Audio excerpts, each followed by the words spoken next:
Bukan ya? Bukan saya, Mal.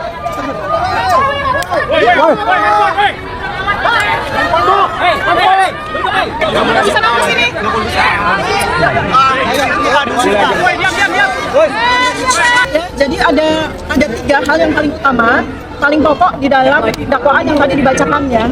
Pertama adalah berkaitan dengan ilmu saya, ilmu anatomi morfologi yang memang sudah saya sampaikan di dalam INUS 29 April 2025. Saya diundang sebagai ahli, di mana di situ saya memberikan penjelasan tentang bagaimana saya melihat dari dokumen yang beredar atau benda digital yang beredar di internet, yang banyak orang mengatakan itu sebagai ijazah Joko Widodo. Di situ saya menyoroti hanya satu hal yang menjadi domain saya, yaitu foto, ya. Karena itu saya menggunakan ilmu saya, anatomi morfologi, untuk memberikan penjelasan, ya. Kalau memang penjelasan ini harus dikomparasikan dengan ijazah asli, maka munculkan ijazah asli itu, ya.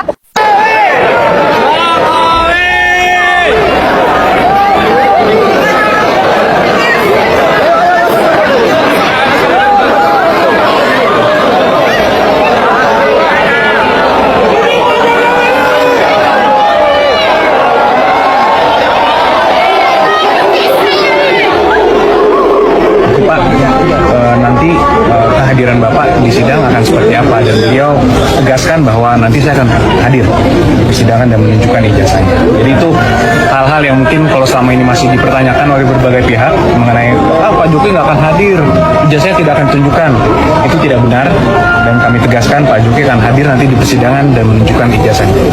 Dari SD semua dari SD, walaupun yang dipersoalkan yang UGM mungkin, tapi yang sebelum-sebelumnya Pak Jokowi juga berkenan untuk menunjukkan.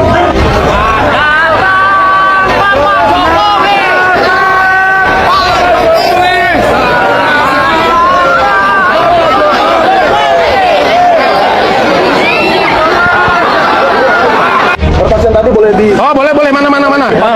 Boleh. Oh, buat teman-teman tadi wartawan belum lihat ya? Belum lihat bukti. Tolong dipamerkan sekali. Oke. Ya. Bukti dari tergugat 1 Jokowi. Oke. Mana tadi? Zaki. Ayo, Mas Andika. Juga ijazahnya, tunjukin dong ijazahnya ini prinsipal kita. Oke, ini adalah daftar alat bukti ya. Ya. 1 lembar ijazah sarjana, 1 lembar STTB SMA. Nah ini bacanya gitu. Bacanya ini, keterangannya ini Mas Bro. Oh iya.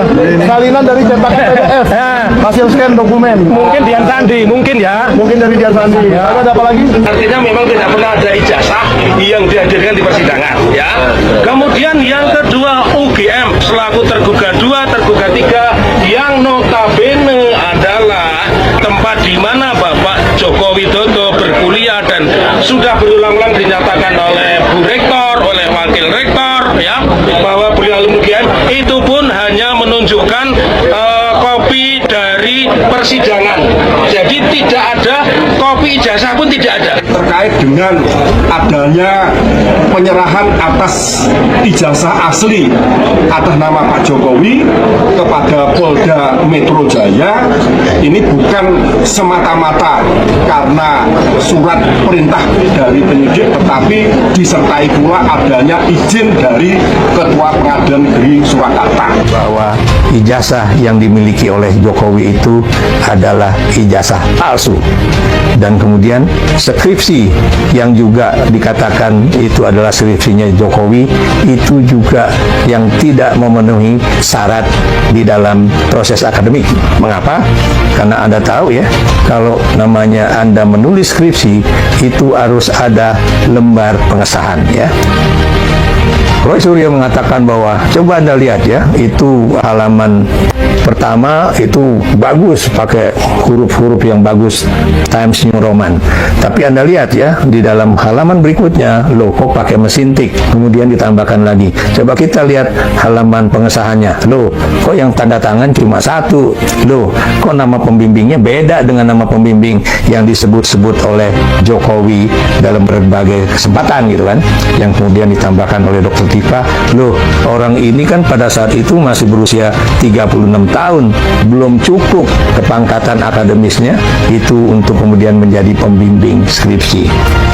macam-macam yang mereka kemukakan ya, termasuk juga misalnya ada yang kemudian melakukan suatu analisis melalui AI dan juga melalui apa yang disebut dengan analisis melalui komputer ya.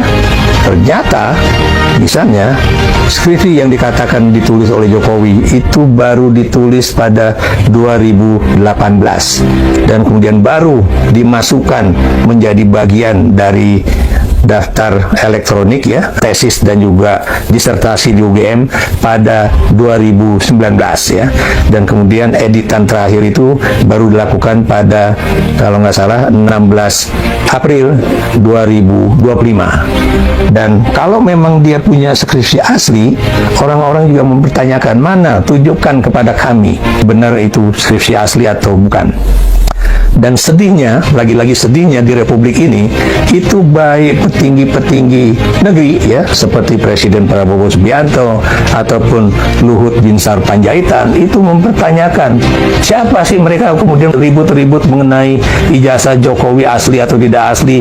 Bagaimana orang dia udah menjadi Presiden Republik Indonesia 10 tahun gitu kan, dan kemudian dia juga udah pernah menjadi gubernur di DKI Jakarta, pernah menjadi wali kota Solo dan sebagainya, termasuk juga ada teman juga dari PDIP ya, kemudian mengatakan ya buktikan aja mereka yang kemudian ingin buktikan itu ijazah Jokowi itu asli atau tidak asli ya, mereka yang buktikan. Pertanyaan saya, mereka sudah membuktikan bahwa ijazah tersebut, skripsi tersebut itu tidak asli atau palsu ya. Dan kemudian kalau kemudian petinggi negeri ataupun dari Universitas Gadjah Mada tidak mau membuka diri ya, ini buat saya ini benar-benar mencoreng wajah kita ya. Bagaimana seorang pemimpin kemudian terus-menerus menutup diri untuk memperlihatkan mana ijazah aslinya ya. Kenapa? Sebab kalau dia benar-benar punya ijazah asli dan berbeda dengan ijazah yang selama ini dipertunjukkan baik itu oleh anggota Partai Solidaritas Indonesia ataupun oleh Jokowi kepada awak media, ini loh, lihat nih, ini ijazahnya, padahal ijazah itu yang kemudian sudah dianalisis oleh Roy Suryo, oleh Dr. Tifa, bahwa itu bukan ijazah asli, karena dari sisi fotonya juga bukan fotonya Jokowi, dari sisi lambang UGM juga tidak kena ke foto Jokowi ya, jadi dianggap foto Jokowi itu cuma foto tempelan ya. Dan kemudian ada juga yang kemudian pembela hukum beliau ya, pembela hukum Jokowi, mengatakan bahwa mereka-mereka yang tetap menuntut agar Jokowi menunjukkan ijazah aslinya tidak memiliki katanya legal standing untuk mempersoalkan itu.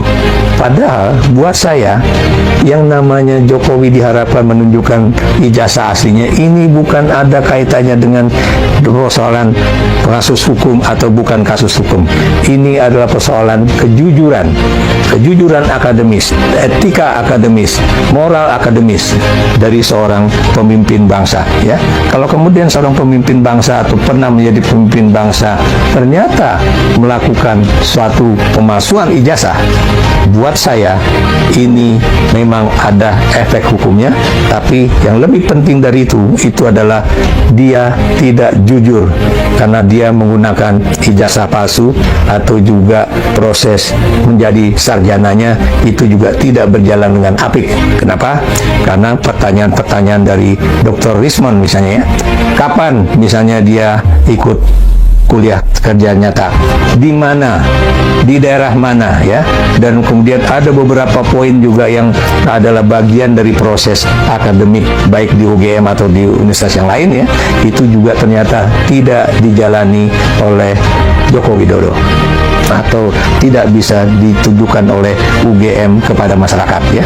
Dan sekarang kita juga tahu ya, baik itu mantan petinggi UGM dengan petinggi UGM sekarang, dengan juga berbagai alumni atau juga anggota dari Kagama ya. Kagama itu adalah keluarga Gadjah Mada ya, Universitas Gadjah Mada. Dan buat saya Kagama itulah suatu organisasi anggota alumni dari Universitas Gadjah Mada yang sangat solid biasanya. Tapi Tapi dalam kasus ini rupanya mereka juga ada yang masih mengatakan ijazah Jokowi itu asli, tapi tidak sedikit pula yang mengatakan bahwa Jokowi tidak punya ijazah asli. Kalau bukti-bukti dirapikan oleh kami, bagaimana kami bisa melakukan perlawanan, majelis? Yang mulia, Begini, tadi kita di awal sekali sebelum dibacakan surat dakwaan sudah interupsi.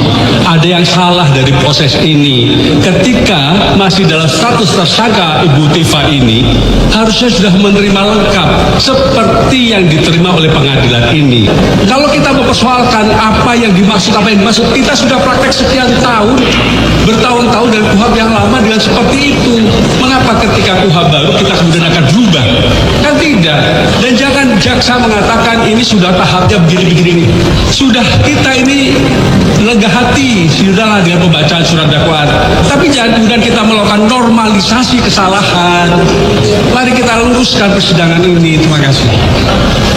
Yang selama ini diklaim ada itu ternyata tidak pernah ada sama tidak aslinya.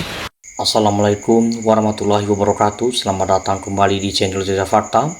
Hari ini saya berdiri di sini bukan untuk mendebar kebencian, bukan pula untuk memicu kegaduhan politik yang tidak perlu. Saya hadir di sini untuk menyuarakan sesuatu yang lebih jauh besar dari sekedar urusan satu atau dua orang pejabat. Saya ingin bicara tentang keadilan, kepatuhan hukum dan martabat bangsa kita. Belakangan ini kita melihat begitu banyak pihak yang menyerang, menyudutkan bahwa mencemooh para pelapor atau pihak-pihak manapun yang menggugat keabsahan dokumen maupun ijazah Gibran Raka Buming Raka atau lingkaran keluarganya. Para pelapor ini sering kali dicap sebagai orang yang sakit hati, gagal move on atau sekedar mencari panggung politik. Mengapa kita harus membela mereka? Karena di dalam sebuah negara hukum yang sehat, masyarakat berani melapor, masyarakat yang berani menggugat lewat jalur resmi seperti Pengadilan Tata Usaha Negara atau PT-UN atau lembaga hukum lainnya. Bukanlah musuh negara, mereka hanyalah pahlawan demokrasi. Mereka adalah warga negara yang peduli memilih jalur konstitusional, bukan jalur anarki untuk mencari kebenaran. Coba kita bayangkan bersama, jika ada keraguan di tengah masyarakat mengenai dokumen seorang pejabat negara, lalu semua orang memilih diam karena takut atau tak acuh, apa yang terjadi pada kualitas demokrasi kita? Keberanian para pelapor ini adalah bukti bahwa kontrol publik di Indonesia masih hidup. Mereka menuntut satu hal yang sangat sederhana namun sangat fundamental, transparansi. Mari kita bedah alasan hukum mengapa si para pelapor ini sepenuhnya sah dan wajib kita dukung. Di dalam Undang-Undang Dasar 1945 Pasal 27 ayat 1 disebut dengan sangat jelas bahwa segala warga negara bersama kedudukannya dalam hukum dan pemerintahan. Prinsip disebut sebagai equality before the law. Hukum tidak boleh tumpul ke atas dan tajam ke bawah. Mari kita refleksi kehidupan sehari-hari kita sebagai rakyat biasa. Jika seorang anak muda ingin melamar menjadi PNS, dokumennya diperiksa berlapis-lapis, salah satu huruf saja di ijazahnya berbeda dengan akta kelahiran, mereka langsung duduk secara administrasi. Jika seseorang warga ini menjadi karyawan swasta atau sekedar menjadi perangkat desa, ijazah mereka dilegalisir, dicek keasliannya di sistem kementerian, dan jika ditemukan ada manipulasi, ancaman adalah pidana penjara. Lalu mengapa ketika dugaan ketidakbasahan dokumen ini menyangkut seorang wakil presiden, publik diminta untuk melupakan begitu saja? Mengapa kita ada warga negara yang meminta klarifikasi hukum yang sah dan iklan mereka justru diintimidasi secara opini? Berdasarkan Undang-Undang Nomor 7 Tahun 2017 tentang Pemilu, syarat menjadi pimpinan nasional sangat ketat, termasuk dalam aspek administrasi pendidikan. Jika para pelapor menemukan adanya kejanggalan, baik itu berupa proses penyetaraan ijazah luar negeri yang dianggap memicu tanda tanya atau dokumen-dokumen pendukung lainnya, maka mengujinya di pengadilan adalah hak konstitusional yang dilindungi hukum. Membela pelapor berarti kita sedang membela prinsip bahwa siapapun Anda, sekaya apapun Anda, anak presiden sekalipun, Anda harus tunduk pada aturan administrasi yang sama dengan rakyat jelata. Narasi gugatan terhadap Gibran seringkali tidak bisa dilepaskan dari rentetan panjang polemik isu ijazah sang ayah Joko Widodo yang sempat bergulir di pengadilan dan ruang publik selama bertahun-tahun. Beberapa orang mungkin bertanya kenapa isu ini digali terus, bukankah itu masa lalu? Mari kita posisikan ini dari kacamata kepastian hukum. Isu terus menggelinding bagai bola salju justru karena publik merasa belum mendapatkan jawaban yang tuntas, transparan, dan memuaskan secara menyeluruh. Ketika keraguan masa lalu belum sepenuhnya clear dan kemudian muncul lagi keraguan baru pada dokumen generasi berikutnya, maka wajar jika masyarakat mencium adanya pola ketidakpatuhan administrasi yang sistematik. Jika bukan soal kebencian personal kepada keluarga Joko Widodo atau Gibran Raka Buming Raka, ini adalah soal legislatif kepemimpinan. Bayangkan sebuah bangunan besar, jika fondasinya dari bangunan itu diragukan keaslian atau kekuatannya, maka seluruh tingkat di atasnya akan selalu dicurigai akan runtuh. Seorang presiden adalah simbol negara. Beliau yang mendatangkan kebijakan, beliau yang mewakili bangsa ini di kancah internasional, dan beliau yang memegang tongkat estafet kepemimpinan jika terjadi suatu pada presiden. Bagaimana jadinya jika simbol negara tersebut memimpin dengan bayang-bayang keraguan administrasi? Jika dokumen yang digunakan di masa lalu terbukti memiliki cacat hukum, maka secara moral dan konstitusional kursi kekuasaan tersebut kehilangan legislatifnya. Inilah yang sedang diperjuangkan oleh para pelapor. Mereka ingin memastikan bahwa pemimpin yang menduduki tata tertib di negara adalah orang-orang benar-benar bersih secara hukum sejak dari dokumen pertamanya. Kita sering mendengar argumen balasan dari kubu sebelah. Mereka bilang, ini kan hanya motif politik oposisi yang ingin menjatuhkan pemerintah. Mari kita jawab argumen itu dengan kepala dingin. Di dalam negara demokrasi, setiap gerakan pasti memiliki dimensi politik. Itu hal yang lumrah. Namun adanya motif politik tidak serta-merta menghilangkan fakta hukum yang diduga. Jika seorang melapor sebuah dugaan pelanggaran hukum, yang harus diperiksa oleh hakim dan pihak berwenang adalah apakah pelapor itu benar secara bukti, apakah dokumennya valid, bukanlah malah sibuk mempertanyakan apa motif Anda melaporkan ini. Pertanyaan motif pelapor adalah bentuk penggalian isu. Untuk menghindari substansi masalah, fokus kita harus tetap pada satu titik. Buka datanya, uji dokumennya di pengadilan secara transparan, biar publik melihat prosesnya tanpa ada intervensi kekuasaan. Jika pihak yang dilaporkan memang merasa benar, jika jajak dokumen administrasi 100% sah dan sesuai dengan aturan kementerian, mengapa harus dirisi? Hadapi saja proses hukum tersebut dengan jantan, tunjukkan bukti-buktinya dengan secara terang benderang di depan persidangan. Dengan begitu, nama baik mereka justru akan pulih dan para pelapor akan bungkam dengan sendirinya oleh kekuatan fakta. Namun, selama proses hukum dipersulit, diulur-ulur atau direndam menggunakan opini publik, maka kecurigaan masyarakat bahwa ada sesuatu yang disembunyikan justru akan semakin menguat. Saya ingin mengajak kita semua untuk mengubah cara pandang kita. Berhentilah melihat para pelapor kasus ijazah dan dokumen Gibran ini sebagai perusuh. Lihatlah mereka sebagai cermin yang mengingatkan kita bahwa bangsa dibangun di atas hukum, bukan di atas kekuasaan atau dinasti semata. Membela pelapor bukan berarti kita sudah pasti membenci Gibran. Membela pelapor berarti kita mencintai keadilan. Kita ingin memastikan bahwa instansi hukum kita, mulai dari PT UN, Mahkamah Konstitusi hingga kepolisian, tetap independen dan berani memproses siapa saja tanpa pandang bulu. Jika hari ini kita membiarkan para pelapor ini berjuang sendiri, membiarkan mereka dikriminalisasi atau dirundung secara sosial, maka esok hari tidak ada lagi rakyat kecil yang berani bersuara ketika hak-hak mereka diinjak oleh penguasa. Mari kita kawal bersama seluruh proses persidangan dan pelapor yang sedang berjalan.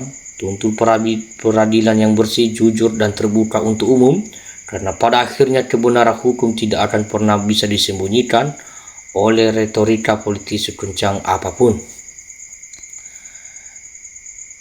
Itu teman-teman. Mari kita juga bacakan komentar-komentar teman-teman yang sangat menarik. Kita mulai dari komentar teman kita Dion Putra. Memang wajib dipanggil selama ini yang kebal hukum dan separing keliling tapanya muka tak tahu malu. Kita lanjut dari komentar Mama Rusman, kalau ini benar selalu sama KPK. Kita lanjut dari komentar Asip Sumaun, yang aku herankan sudah ada perampasan uang yang seperti batu bata, rumput tapi dikemanain dan dibagikan ke rakyat miskin. Kita lanjut dari komentar Songgolangi, KPK tak akan berani nangkap Jokowi. Kita lanjut dari komentar dari Wirandinata, kalau Prabowo berani, rakyat mendukung, mendoakan biar selamat dan panjang umur. Kita lanjut dari komentar Diana Fitri, tangkap segera Joko Widodo, data sudah diberikan. Kita lanjut dari komentar Agus Pandi, tangkap Jokowi yang merusak segalanya dari Menteri Agama sampai Jabdidus, semua dituduhkan. Jokowi ini harus diusut kalau Indonesia ingin maju. Jangan rakyat diuber-uber bayar pajak, sedangkan pajak enak-enak makan uang rakyat. Teman-teman, masih banyak komentar-komentar teman-teman kita yang sangat menarik, dan untuk itu komentar itu kita bacakan pada video berikutnya. Karena inilah prinsip jejak fakta, bukan siapa yang paling keras, tetapi siapa yang mampu menunjukkan fakta. Jangan lupa like, subscribe, aktifkan lonceng notifikasi di channel Jejak Fakta. Tulis pendapat kalian di kolom komentar. Menurut kalian, apakah polemik ini akan segera berakhir atau justru masih akan terus berlanjut? Tetap kritis, tetap bijak, dan jangan mudah percaya informasi yang belum terbukti. Saya pamit. Wassalamualaikum warahmatullahi wabarakatuh. Terima kasih.